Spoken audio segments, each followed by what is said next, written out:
வண்டி Skoda Laura. இதில் customer complaint என்னன்னு கேட்டு தெரிஞ்சு பண்ணோமோ. சார் சொல்லுங்கள் சார், என்ன கம்ப்ளைண்ட் இருக்குதுல? இப்போ கம்ப்ளைண்ட் ஸ்டார்ட் பண்ணும்போது ஒரு ஷேக்கிங் இருக்குது. ஸ்டார்ட் பண்ணும்போது கொஞ்சம் திணறி ஸ்டார்ட் பண்ணுற மாதிரி ஒரு இது இருக்குது. பேட்டரி செக் பண்ணி பார்த்தேன், பேட்டரியெல்லாம் நார்மல் அப்படின்னு சொல்லிட்டாங்க பேட்டரி கடையில். ஓகே, அது என்ன ப்ராப்ளம்? அது ஒன்று விட்டு தான் இதில் இருக்கிற ப்ராப்ளம்.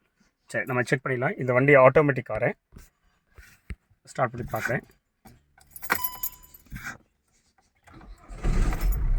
ஒரு ரஃப் ஸ்டார்ட் தான் இருக்குது. அது போக ஆயில் லைட் இண்டிகேஷன்ஸ் வந்து பார்த்தீங்கன்னா பிளிங்க் ஆகிட்டே இருக்குது. ஓகேங்க சார்.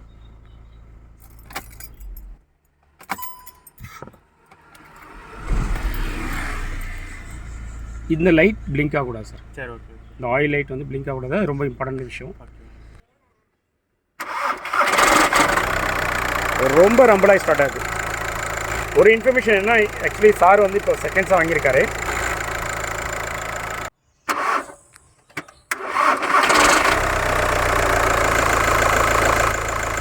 ஆயில் அடிக்க ஆரம்பிச்சிருச்சு.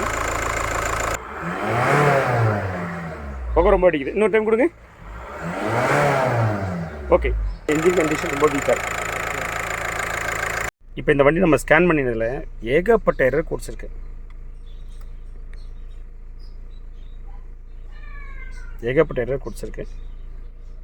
ஃபஸ்ட்டு இந்த எரர் கோட்ஸ்லாம் கிளியர் பண்ணுவோம். இன்ஸ்ட்ருமெண்ட் கிளஸ்டரில் எந்த விதமான வார்னிங் இண்டிகேஷன்ஸ் இல்லை, ஆனாலுமே இவ்வளோ எரர் கோட்ஸு ஸ்கேன் பண்ணும்போது இருக்குது. முதல்ல நான் எல்லாத்தையும் கிளியர் பண்ணுறேன். இதில் எத்தனை எரர் கோட் ஆக்டிவில் இருக்குது, ஹிஸ்ட்ரி இருக்குன்னு தெரியல. இப்போ எல்லா எரர் கூட நான் கிளியர் பண்ணாலும் கூட மற்றது எல்லாமே எரர் கூட இப்போ கிளியர் ஆகிருக்கு. ஆனால் இன்ஸ்ட்ருமெண்ட் கிளஸ்டரில் நாட் டிஃபைன் ஒரு எரர் கோடு உட்காருது. சரிங்களா? அதையும் பிறகு இது பாருங்கள், 1,32,705 கிலோமீட்டர் ஓடிட்டுன்னு சொல்லியிருக்காங்க. ஆனால் என்ஜின் படு மோசமாக இருக்குது. இதையெல்லாம் நம்ம கனெக்ட் பண்ணி பார்க்குறச்சோ இந்த இன்ஸ்ட்ருமெண்ட் கிளஸ்டரை டேம்பர் பண்ணுறதுக்கான வாய்ப்பு இருக்குது. இதை வந்து நம்ம வந்து பார்த்தோன்னா அவுட்ரைட்டாக நம்மளால் ப்ரூவ் பண்ண முடியாது. பட் இந்த மாதிரியான டிஃப்ரெண்ட் பாயிண்ட்ஸ் நம்ம கனெக்ட் பண்ணி தான் நம்ம வந்து இந்த மாதிரியான ஒரு கன்க்ளூஷன் வரும். சரிங்களா? இந்த வண்டியை நம்ம டெஸ்ட் ட்ரைவ் பண்ணிவிட்டு கொண்டு வந்திருக்கோம். கொண்டு வந்து இப்போ பார்க்குறோம். இப்போ செக் இன்ஜின் லைட் எதுவுமே இல்லை. ஆனால் இப்போ ஸ்கேன் பண்ணுறச்சோ நிறைய எரர் கோடு இருக்குது. இங்கே பாருங்கள், data bus drive line missing message from steering காலம் எலக்ட்ரானிக்ஸு. ஸ்டேரிங் காலம் எலக்ட்ரானிக்ஸில் மிஸ்ஸிங் மெசேஜ் இருக்குதா சொல்லுது. ஸ்டேரிங் காலம் எலக்ட்ரானிக்ஸ் சிஸ்டத்தில் வந்து பார்த்தீங்கன்னா கண்ட்ரோல் மாடல் இன்கரெக்ட்லி கோடட். இந்த ஸ்டேரிங் காலம் எலக்ட்ரானிக்ஸை மாற்றிருக்காங்க. அந்த மாடலை இன்கரெக்டாக கோட் பண்ணியிருக்காங்க. இன்ஸ்ட்ருமெண்ட் டெஸ்ட் இந்த எரர் கோடு ஏற்கனவே இருக்குது. ரேடியோவில் இன்புட் ஆக்சின்னு. ஸோ ரேடியோ கூட விட்டுலான்னு வச்சிங்கன்னா அது ரொம்ப இம்பார்ட்டன்ட் கிடையாது. இப்போ உங்களுக்கான இன்ஃபர்மேஷன் கேட்டிங்கன்னா, இந்த இன்ஸ்ட்ருமெண்ட் கிளாஸில் எந்த எரர் கோடுமே இல்லைன்றதுனாலேயே இந்த வண்டியில் எந்த பிரச்சனையும் இல்லைன்னு அர்த்தம் இல்லை. இங்கே பாருங்கள். அதனால் காரை வாங்கும் போது தரவாக நீங்கள் எவாலுவேட் பண்ணி வாங்குங்க. இந்த மாதிரி பெரிய கார்லாம் வந்து பார்த்தீங்கன்னா என்ஜின் எவ்வளோ தான் டேமேஜ் ஆனாலும் அது இந்த என்ஜின் ஐட்லிங் ஆர்பிஎத்துலையோ இல்லை வண்டியோட பிக்கப்லையோ வண்டியோட ஸ்பீட்லேயோ ரிஃப்ளெக்டே ஆகாது அவ்வளோ சீக்கிரத்தில். சரிங்களா? ஸோ இந்தளவுக்கு வந்து எக்ஸாஸ்ட்டில் வந்து பார்த்தீங்கன்னா ஸ்மோக்ஸ் வருது, ஆயில் டிப்ஸ்டிக்கில் இந்தளவுக்கு ஆயில் அடித்தாலுமே கூட இந்த வண்டி நான் டெஸ்ட் ட்ரைவ் பண்ணி பார்த்துட்டேன்.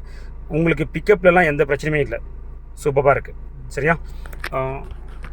வியூவர்ஸ், உங்களுக்கான இன்ஃபர்மேஷன்னா இந்த மாதிரி ப்ரீமியம் கார் வாங்கும்போது இப்போ நீங்கள் டெஸ்ட் ட்ரைவ் பண்ணி மட்டும் பார்த்து வாங்கிடாதீங்க. சரியா? நிறைய இன்ஃபர்மேஷன்ஸை நீங்கள் அனலைஸ் பண்ணி வாங்குங்க. ஏன்னா இந்த மாதிரி வண்டிலாம் வந்து பார்த்தீங்கன்னா அவ்வளோ சீக்கிரத்தில் வந்து உங்களுக்கு என்ஜின் பெர்ஃபார்மன்ஸோ பிக்கப் இஷ்யூ இதெல்லாம் அவ்வளோ சீக்கிரம் ரிஃப்ளெக்ட் ஆகாது. அப்படி இருந்தும் நீங்கள் கேட்கலாம், சார் அதான் எல்லாம் சரியாக இருக்குன்றீங்களே, அப்புறம் ஏன் இதை பற்றி ஃபீல் பண்ணணும்? இப்போ நீங்கள் என்ஜின் பார்த்தீங்களே, டிப்ஸ்டிக்கில் ஆயில் அடிக்குது, ஸ்மோக்ஸ் தள்ளுது இல்லையா?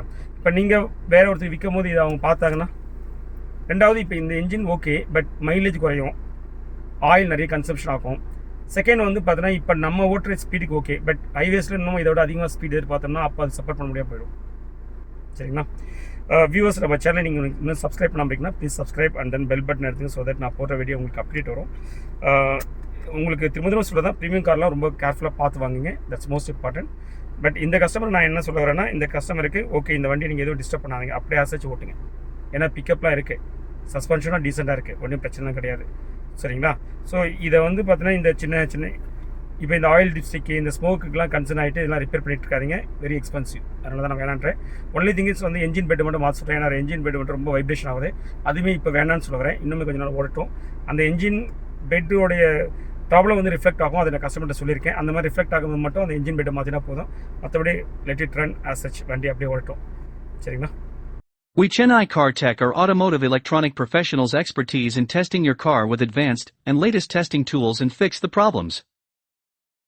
Our specialty is servicing multiband premium cars like Mercedes-Benz, BMW, Audi, Volkswagen, Skoda etc. Want to know about our services? Call us at the number in screen, WhatsApp or email.